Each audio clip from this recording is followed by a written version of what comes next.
The rumors began before the shooting did.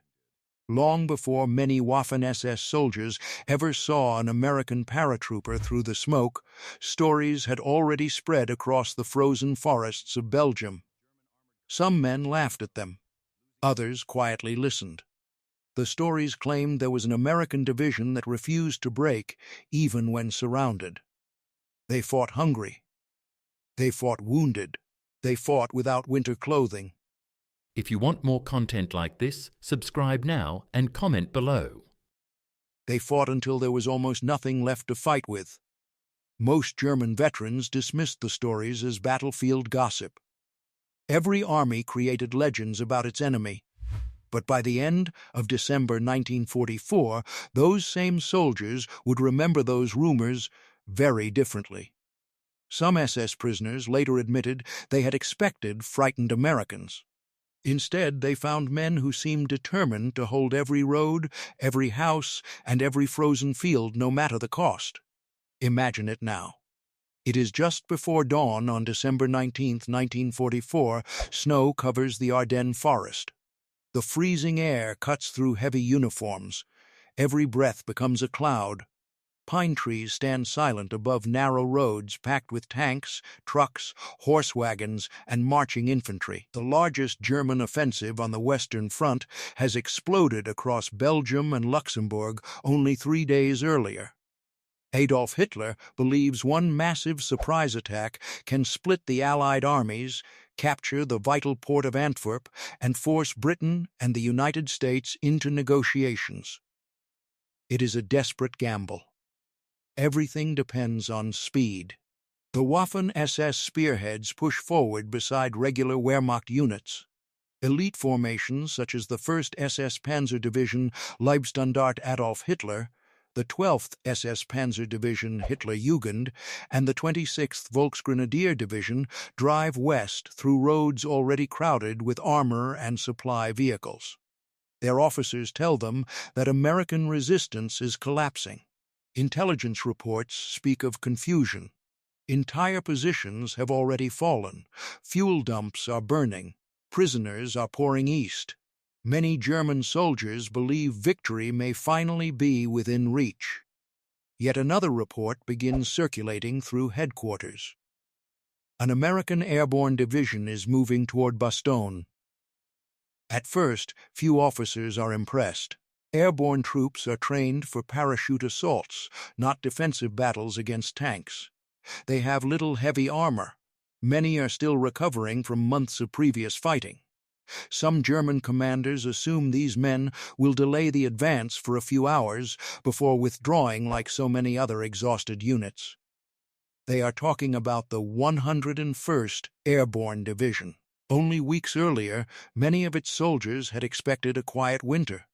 Some had been resting in camps near Reims, France.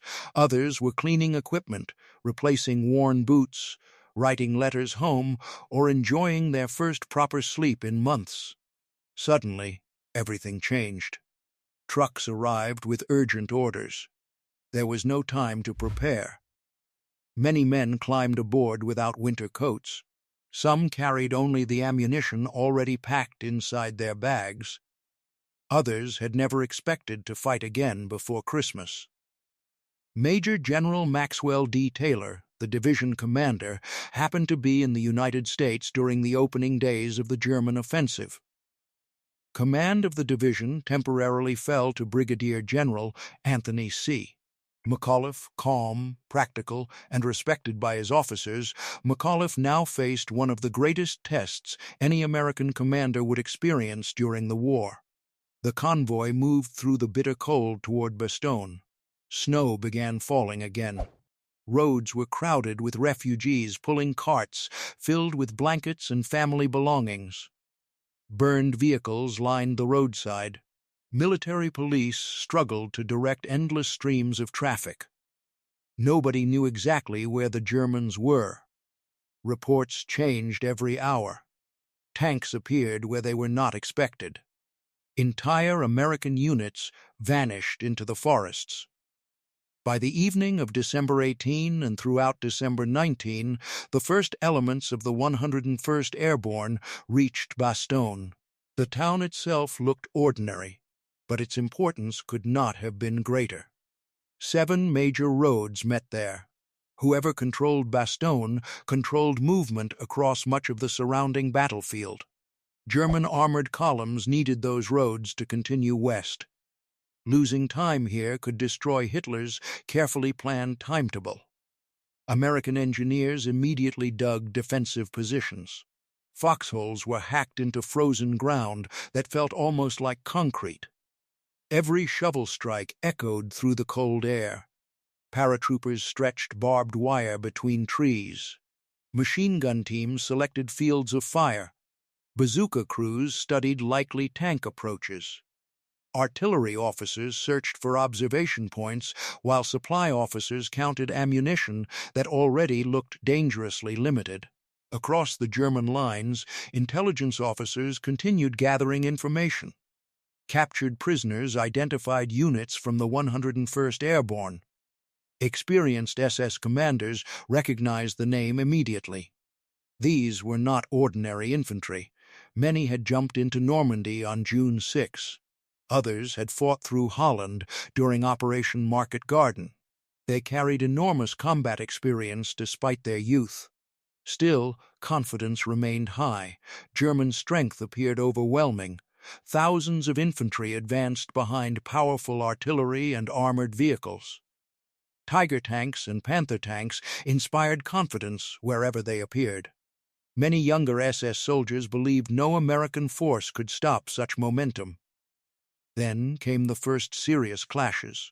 Near the village of Novel, north of Bastogne, Colonel William Roberts of Combat Command B, 10th Armored Division, joined forces with Lieutenant Colonel James Laprade's 1st Battalion, 506th Parachute Infantry Regiment.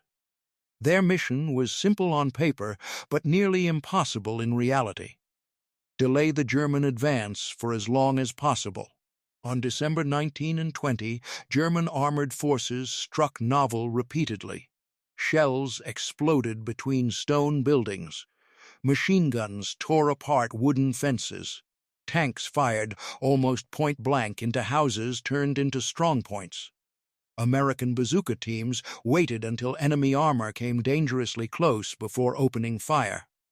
Every minute gained allowed more defenses to form around Bastogne. The fighting shocked many German attackers. They had expected a quick breakthrough. Instead, every crossroads became another battle. Every farmhouse seemed occupied. Every withdrawal led to another American defensive line waiting beyond the next rise. Rumors started changing. Instead of saying the Americans were retreating, German soldiers now whispered something different. The paratroopers kept appearing again. They fought in villages. They fought in forests. They fought from roadside ditches. Destroy one position, and another appeared behind it.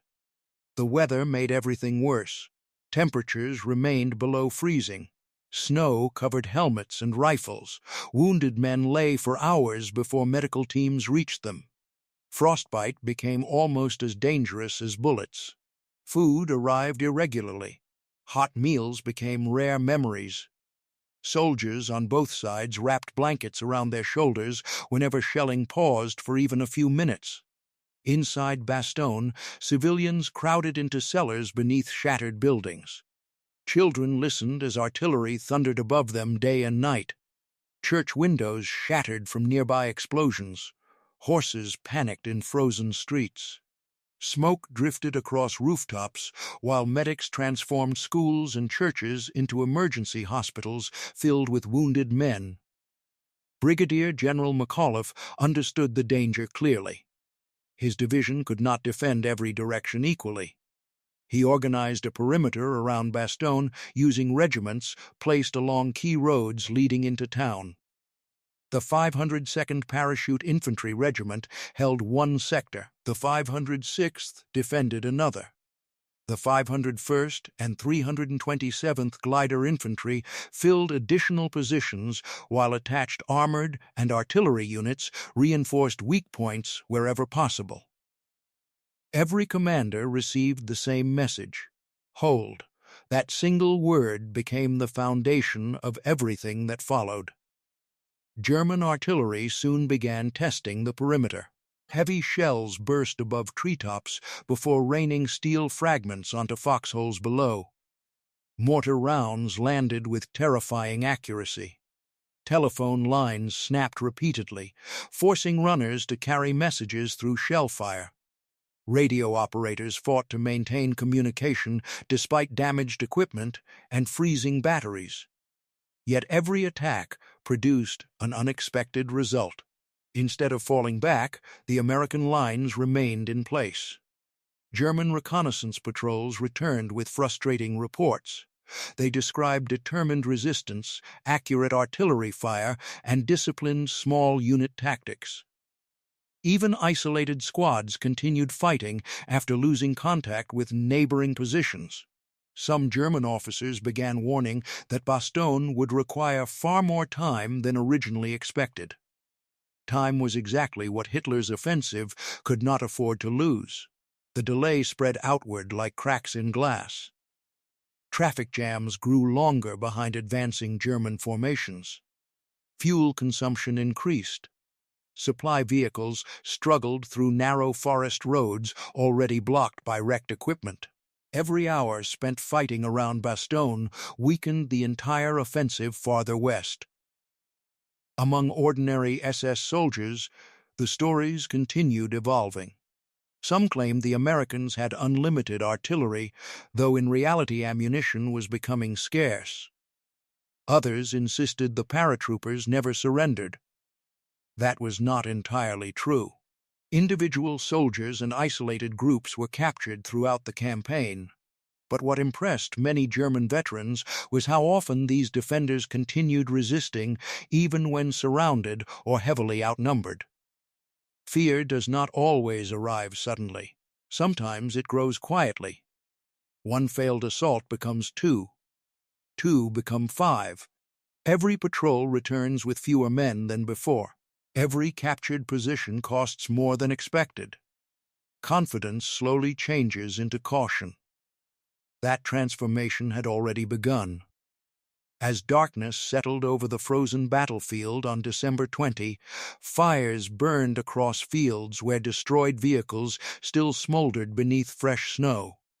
American medics searched for wounded using only dim flashlights hidden beneath blankets. German stretcher teams performed the same heartbreaking work only a few hundred meters away. Both armies prepared for another day of fighting. Neither side yet understood that Bastogne was about to become one of the most famous battles of the Second World War. And before it was over, the legends surrounding the 101st Airborne would grow even larger. Not because they were unbeatable, but because under impossible conditions they repeatedly refused to give up. For the SS units preparing their next attacks, the rumors were no longer stories. They were becoming reality. By the morning of December 21, 1944, the ring around Bastogne had finally closed. German forces had cut the roads leading into the town. The 101st Airborne Division, along with elements of the 10th Armored Division and several smaller American units, was now completely surrounded. From the German point of view, the situation seemed simple.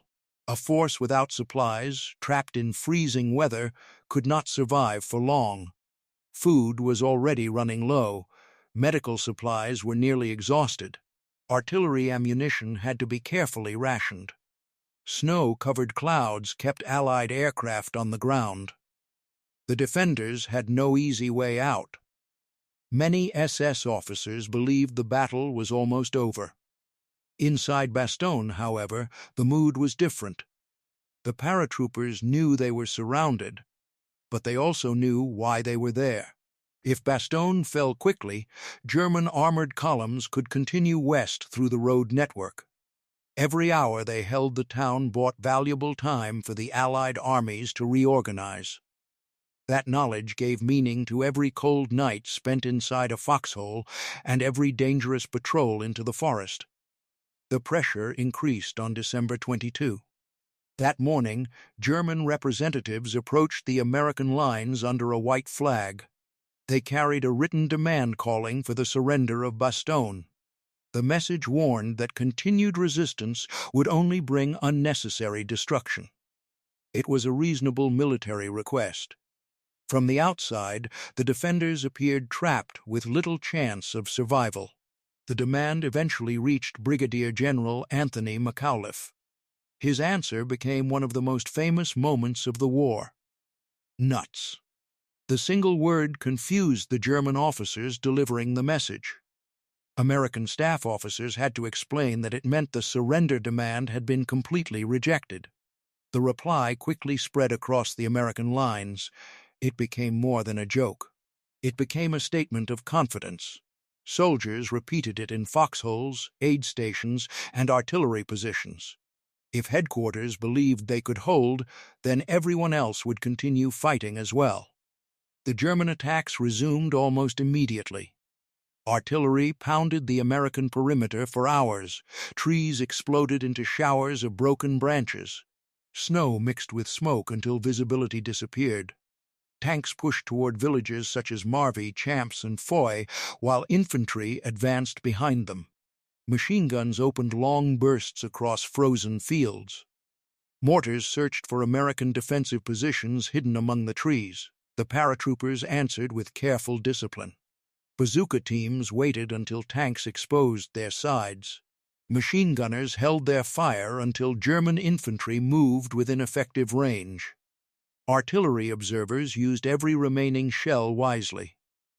Instead of wasting ammunition, they concentrated fire where it could stop an assault at the most critical moment. Small patrols slipped through the darkness to identify enemy positions before quietly returning with valuable information. Many German attacks gained ground at first. Some reached the edges of villages, others forced American units to pull back short distances. But each time the attackers expected the defense to collapse completely, another line appeared. The battlefield itself favored determined defenders. Thick forests broke up large formations. Narrow roads limited armored movement. Frozen fields offered little protection to advancing infantry. Every farmhouse, stone wall, and tree line became another obstacle. American officers constantly shifted small groups of men to reinforce threatened sectors. Even exhausted soldiers who had barely slept for days continued moving wherever the fighting became most dangerous. Then the weather changed. On December 23, the skies over Bastogne finally cleared. For several days, low clouds had protected the German advance by grounding Allied aircraft. Now bright winter sunlight broke through the cold air.